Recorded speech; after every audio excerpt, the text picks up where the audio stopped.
দেখা যায় বেতন দেয়া এক বস্তা চাল কিনতে গেলে এই বাজারে টাকা পায় না।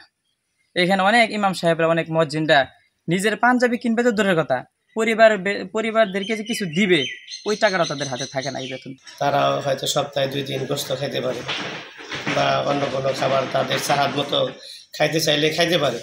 আমাদের যে হাদিয়া, সেই হাদিয়া মোতাবেক আমাদের সাধারণভাবে রুটিন মোতাবেক খাবার খাইতে হয়। রোজা রেখে নিজের ক্ষুধা নিবারণ এবং আল্লাহ তাআলার আশ্রয় প্রার্থনা করে।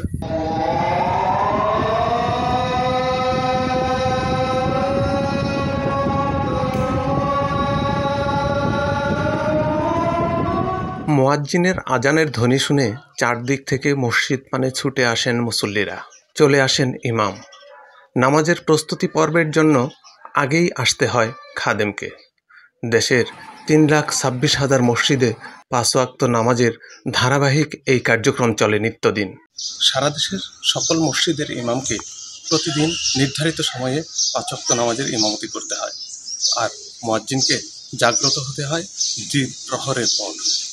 তাকে আজানের ধ্বনির সাথে জানান দিতে হয় আসসালাতু খায়রুম মিনান নাওম। প্রতিদিন 5 ওয়াক্ত নামাজের জন্য যথাসময়ে তাকে আজান দিতে হয় এই মসজিদে এসে। আর খাদেমকে ঘর সংসার সাজানোর মতো করে মসজিদকে সাজিয়ে রাখতে হয়। মুসল্লিদের প্রয়োজনে সারাদিন মসজিদে লেগে থাকা সম্মানী মানুষগুলোর জীবন সংসারের খবর রাখেন না কেউ। নাভিশ্বাস ওঠা এই সমাজে শ্রমের মজুরি, পরিবহন ভাড়া, বাড়ি ভাড়া, বিদ্যুৎ, গ্যাস, পানি বিল সব কিছুর ব্যয় বেড়ে যাওয়ায় বেড়েছে জীবনযাত্রার ব্যয়। আমাদের দেশে 3 শ্রেণীর লোক আছে আমরা, নিম্ন আয়, মধ্যবিত্ত এবং উচ্চবিত্ত। নিম্ন আয়ের লোকদের প্রতি মাস মিনিমাম হলেও প্রায় 15 থেকে 20 হাজার টাকা খরচ হয়। যদি ছেলে সন্তান লেখাপড়া করে, সন্তান যদি লেখাপড়া করে, তার অনেক টাকা লেগে যায়। আর যদি কোনো অসুখ বিসুখ হয় বা প্রাকৃতিক কোনো সমস্যা হয়, সেক্ষেত্রে আরও অনেক টাকা দরকার পড়ে। যে সংসারে স্বামী স্ত্রী এবং 2 সন্তান আছে, এই 4 সদস্যের যে পরিবার, সেই পরিবারটা সারা মাসে মোটামুটি জীবন ধারণ করার জন্য, বেঁচে থাকার জন্য, জীবন ধারণ করার জন্য কমপক্ষে 15,000 টাকার দরকার, ন্যূনতম জীবন ধারণ করার জন্য। কিন্তু আজকে আমরা দেখতে পাই এই নিম্ন মধ্যবিত্তর অনেকেরই 15,000 টাকা মাসিক ইনকাম নাই। তারা অনেক কষ্ট করে জীবন ধারণ করছে। 15-20 হাজার টাকা মতো খরচ লাগে। হোল ফ্যামিলি চলবা গেলে পরে খরচটা তেমন একটা সংসারে টানা হেঁচাই পড়ে আর কি, সংসারে খুব অবটানা চলে। দুর্মূল্যের এই বাজারে শহরকেন্দ্রিক মসজিদ ছাড়া সকল মসজিদের ইমামের বেতন 5 থেকে 8,000 টাকার মধ্যে। মুয়াজ্জিনের বেতন 5,000 দিতেই চলে গড়িমসি, আর খাদেমের বেতন 3,000-এর আশেপাশে। সফেদ পাঞ্জাবি পরা সদা হাস্যোজ্জ্বল এই মানুষগুলোর বুক ফাটে তো মুখ ফোটে না। তারা আল্লাহর রহমতের উপর ভরসা করেই দিনাতিপাত করে থাকেন। কমিটি আছেন, সভাপতি আছেন, সহসভাপতি, তারা এগুলো চিন্তা করে না। বাংলাদেশের যে দ্রব্যমূল্যের যে অবস্থা, দেখা যায় বেতন দেয়া এক বস্তা চাল কিনতে গেলে এই বাজারে টাকা পায় না। ঈদের সিজন আসছে, এখানে অনেক ইমাম সাহেবরা, অনেক মুয়াজ্জিনরা নিজের পাঞ্জাবি কিনবে তো দূরের কথা, পরিবারদেরকে যে কিছু দিবে ওই টাকাটা তাদের হাতে থাকে না। এই বেতন আমাদের আসলে রুটিন মোতাবেক খাবার খেতে হয়। একজন মানুষ স্বাভাবিক যারা কাজকর্ম করে তারা হয়তো সপ্তাহে 2 দিন গোশত খাইতে পারে বা অন্য কোনো খাবার তাদের চাহাত মতো খাইতে চাইলে খাইতে পারে। আমাদের যে হাদিয়া, সেই হাদিয়া মোতাবেক আমাদের সাধারণভাবে রুটিন মোতাবেক খাবার খাইতে হয়। রুটিনভাবে যেরকম 2 দিন সবজি অথবা 1 দিন মাছ, 1 দিন ডিম, এরকমভাবে রুটিনভাবে করে আমাদের খানা খাইতে হয়। বিশ্বের অন্যান্য দেশের তুলনায় আমাদের বাংলাদেশের ইমামদের মান, মর্যাদা, বেতন ভাতা এটা অত্যন্ত নগণ্য, না বললেই চলে না, যে নগণ্যই হয়ে থাকে। বাজার করার সমস্যা, খাবার অন্ন যোগানোর সমস্যা, এই ক্ষেত্রে তারা অনেক সময় রোজা রাখে। রোজা রেখে নিজের ক্ষুধা নিবারণ এবং আল্লাহ তাআলার আশ্রয় প্রার্থনা করে। ইমামদের নিয়ে মসজিদ কমিটিরা কীভাবে ভাববে? প্রত্যেকটা মসজিদ কেন্দ্রিক, প্রত্যেকটা মসজিদের ভিতরগত সমস্যা লেগেই থাকে। যেমন মসজিদের ভিতরে যারা মুসল্লি, তারা কেউ তাবলিগ করে, তাবলিগের মধ্যে আবার 2 গ্রুপ, একটা জুবাইর গ্রুপ, একটা হলো এতাআতি গ্রুপ। তো আবার চরমনায় আছে, আবার আত্রিশে আছে, দেওয়ানবাগি আছে, মাইজবান্ডারে আছে, তো আমলিগ আছে, বিএনপি আছে। এরকমভাবে প্রত্যেকটা মুসল্লিরাই এরকম ভাবের মধ্যে আছে। তারাই তাদের মধ্যে যে দ্বন্দ্ব লেগে থাকে, কেউ তালিম করতে দিবে, কেউ তালিম করতে দিবে না, কেউ 3 দিন থাকতে দেবে, কেউ থাকতে দিবে না। এগুলো নিয়েই সমস্যা মসজিদের ভিতরে। তারা এই সমস্যায় মসজিদের ভিতরে সমস্যাগুলো তারা নিরসন করতে পারতেছে না। তাহলে তারা ইমামের যে সমস্যা আসে, ইমাম সাহেবের যে বেতন কম বা ইমাম সাহেবদের যে চাহিদা, এই চাহিদার নিরসন তারা কিভাবে করবে? আজকে বাংলাদেশের যত মসজিদগুলো আছে প্রত্যেকটা মসজিদ কেন্দ্রিক এই ভিতরগত সমস্যা লেগেই আছে। তারপরে মসজিদ উন্নয়ন নিয়েও যারা কমিটি আছে তারা এই মসজিদ উন্নয়ন নিয়েই তারা ফিকির করতেছে। ইমাম নিয়ে ফিকির খুব কমই হয়ে থাকে। তো আসলে আমরা কিভাবে দিনগুলো কাটাচ্ছি এগুলো কেউ জানতে চায় না, কখনো কেউ বুঝতেও চায় না। আসলে আমরা যেভাবে দিনগুলো কাটাচ্ছি, তো আমাদের তাওয়াক্কাল তো একমাত্র আল্লাহ, তাওয়াক্কাল তো আল্লাহ, আল্লাহর দিকে তাওয়াক্কাল তো। কিন্তু তারপরেও আমাদের ওপর কিছু সামাজিক মানুষদের কিছু করণীয় থাকে, তারপরেও তারা এটা করতে চায় না। আমাদের দিক কখনো কল্পনা করে না যে আসলে আমরা কিভাবে আমাদের জীবিকা নির্বাহ করতেছি, আমরা কিভাবে আসলে চলতেছি। দেখা যায় একটা সমাজে অনেক প্রায় 200, 250, 300 করে ঘর থাকে। তারা চিন্তা ফিকির করে মসজিদটা কিভাবে বড় করা যায়, মসজিদের কিভাবে টাইলস করা যায়, মসজিদে কিভাবে এসি লাগানো যায়, মসজিদ কিভাবে স্বাচ্ছন্দ্যভাবে সামাজিকভাবে যে আমাদের সমাজে এই মসজিদটা ভালো, এই দিকে চিন্তা করে।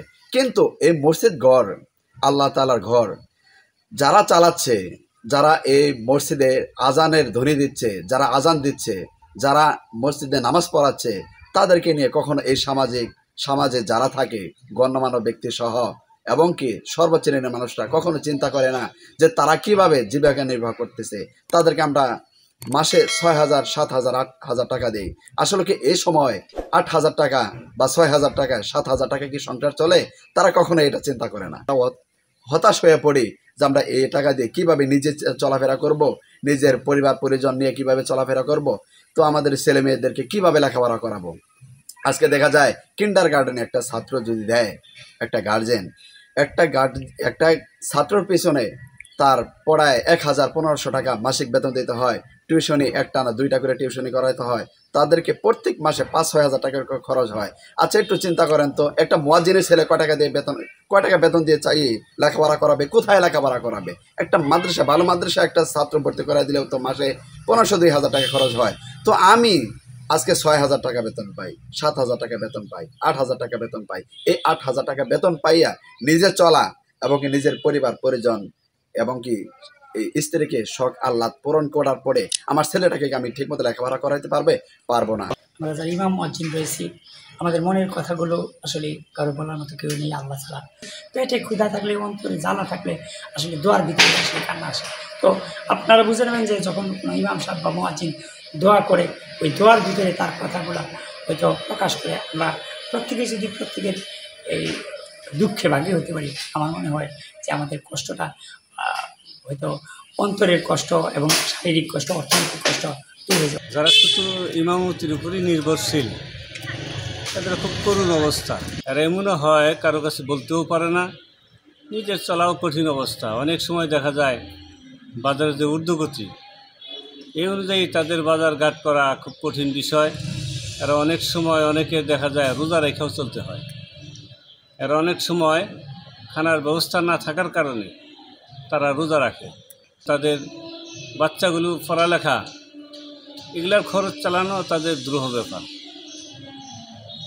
আর বর্তমান কমিটির যে অবস্থা, অনেক সময় তো অনেক জায়গায় ইমামদেরকে জিম্মি করে রাখছে, গোলাম পর্যায়ে রাখছে। মুয়াজ্জিনের অবস্থা তো আরও কঠিন। মুয়াজ্জিনের অবস্থা দেখা যায় 5 ওয়াক্ত আজান দিতে হলে তার যে টাইমে আসতে হয়, অন্য কোনো কাজ করার তার কোনো সুযোগই নেই। মসজিদের কাজকর্ম নিয়েই তার ব্যস্ত থাকতে হয়। তার বেতন তো আরও কম, ইমামের চাইতে আরও কম। আর তাকে তো একদম কমিটির লোকজন কামলার মতো ব্যবহার করে। অনেক সময় অনেক মুয়াজ্জিনের দেয়া বাসার বাজারঘাটও তারা করায় নেয়। আমি যে মসজিদের দায়িত্ব পালন করি, তাতে যে ভাতা পাই 5,000 টাকা, তাতে আমার সংসার চলে না। বিধায় আমি আরেকটি প্রতিষ্ঠানে চাকরিরত আছি, ওইখান থেকে কিছু পাই এবং পাশাপাশি মাদ্রাসা পরে কিছু প্রাইভেট পড়াই। তাও তো সংসার চলে না। অনেক কষ্ট করে সংসার চালাতেছে। কারণ কমিটির লোক এরা চিন্তা ভাবনা করে যে মসজিদ উন্নয়ন করতে হবে, ওযুখানা উন্নয়ন করতে হবে, মসজিদের এই কাজ সেই কাজ, এটা বলে তারা এরকম একটা ধাপা চাপা দিয়ে রাখে যে বেতন বাড়ানো যাবে না, সমাজের বিভিন্ন সমস্যার কথা উঠিয়ে ধরেন। এইভাবে তারা চলে আসছেন আর আমরা এইভাবে চলে আসছি। এখন দেখা যায় যে আমাদের এই ভাতায় চলা অনেক কঠিন হয়ে যায়। এমন পরিস্থিতিতে ইমাম, মুয়াজ্জিন ও খাদেমের বেতন ভাতা সরকারিভাবে বরাদ্দ দেওয়ার দাবি সর্বমহলের। আমরা একটা ইমামের মাত্র 5,000-6,000 টাকা বেতন, এটা অত্যন্ত মানবতার জীবনযাপন করতে হয়। এটা আমাদের সকলেই আন্তরিকতার সাথে বিবেচনা করার উপরে আমি মনে করি। ভারতের মমতা ব্যানার্জি, যিনি ইমাম মুয়াজ্জিনদেরকে এবারের নির্বাচনী ইস্তেহারেও তিনি বলেছেন যে মমতা ব্যানার্জিকে ভোট দিবেন মানে আপনার বেতন ভাতা আপনার মোবাইলে চলে যাবে। তো সেই ভারতের মমতা ব্যানার্জি যদি, যেখানে হিন্দু শাসিত সরকার, মমতা ব্যানার্জি নিজেও অন্য ধর্মের হয়ে যদি ইমাম, মুয়াজ্জিন, খাদেমদের বেতন মোবাইল ব্যাংকিংয়ের মাধ্যমে পরিশোধ করতে পারে, সেখানে আমাদের মাননীয় প্রধানমন্ত্রী জননেত্রী শেখ হাসিনা, যিনি ইতিমধ্যেই কি করেছেন, 560টি মডেল মসজিদ নির্মাণ করেছেন, সারা বাংলাদেশের স্কুল কলেজগুলোকে আধুনিকায়ন করতেছেন। তো সেখানে বহুতল ভবন নির্মিত হচ্ছে। সেখানে এই সারা বাংলাদেশের মসজিদের ইমাম জিনাদেরকে আমাদের বিভিন্ন ডিসি এবং সচিব মহোদয়গণ বলে থাকেন, ইমামরা হলো সমাজের চেঞ্জ মেকার। তিনারা ইচ্ছা করলে যত দ্রুততম সময় একটা মেসেজ পৌঁছাইতে পারে। একটা থানার পুলিশের সংখ্যা এই পরিমাণ নাই, একটা থানার শিক্ষকের সংখ্যা এই পরিমাণ নাই। সরকারের যে কোনো মেসেজ ইমামরা যত দ্রুত মানুষের মধ্যে পৌঁছাইতে পারে, এত দ্রুত অন্য কোনো মাধ্যম পৌঁছাইতে পারে না। আর ইমামদের যে কথাগুলো মানুষ প্রতি জুমার দিনে লক্ষ লক্ষ কোটি কোটি মানুষ শুনে, এই পরিমাণ মানুষ শোনার অন্য কোনো মাধ্যমও নাই। এই জন্যে ইমামদের প্রতি বিশেষ দৃষ্টি দেওয়া বিভিন্ন সংসদ সদস্যদের যেমন দাবি, তেমনইভাবে আমাদের ইমামদের দাবি, যাতে করে মাননীয় প্রধানমন্ত্রী জননেত্রী শেখ হাসিনা এ ব্যাপারে উদ্যোগ নেন। আমি স্পষ্ট করেই বলতে চাই, আমরা কম বেশি সবাই যারা মুসলমান তারা বিভিন্ন মসজিদের সাথে যুক্ত, মসজিদ কমিটির সাথে যুক্ত। আমরা দেখতে পাই যে আমরা সবচেয়ে কম বেতন দিচ্ছি মসজিদের মুয়াজ্জিম সাহেবদের, ইমাম সাহেবদের কম দিচ্ছি, কিন্তু ওনারা যে বেতন পান এটা দিয়ে কারো সংসার কোনো ক্রমেই চলতে পারে না। তার সাথে এই মসজিদের ইমাম সাহেবরা, মুয়াজ্জিম সাহেবরা অত্যন্ত মানবেতর জীবনযাপন করেন, কিন্তু তাদের অন্য কোনো বিকল্প পথ নাই। একজন শ্রমজীবী মানুষ, একজন শ্রমিক, সে অন্য জায়গায় শ্রম দিতে পারে, কৃষি শ্রমিক শ্রম দিতে পারে, কিন্তু মুয়াজ্জিন সাহেব, ইমাম সাহেব আমাদের অন্য কোনো বিকল্প পথ না থাকার কারণে এই স্বল্প বেতনে চাকরি করছে এবং জীবন নির্বাহ করতেছে। তাদের সংসার কোনোভাবেই সুষ্ঠুভাবে চলতে পারে না। আসলে আমাদের উচিত যে ইমাম সাহেব, যে মুয়াজ্জিন সাহেব আমাদের প্রতিনিয়ত সাথী, আমাদের জীবনের শেষ দিনের সাথী, আমাদের জানাজার সাথী, আমাদের জন্মের পরে আজান উনিই দিচ্ছেন, কিন্তু তাকে আমরা সেই তুলনায় বেতন দিচ্ছি না। আসলে রাষ্ট্রীয়ভাবে প্রত্যেকটা মসজিদের ইমামকে, মুয়াজ্জিনকে বেতন দেওয়া উচিত। আনোয়ার সাদাত ইমরান, ই নিউজ, BD24।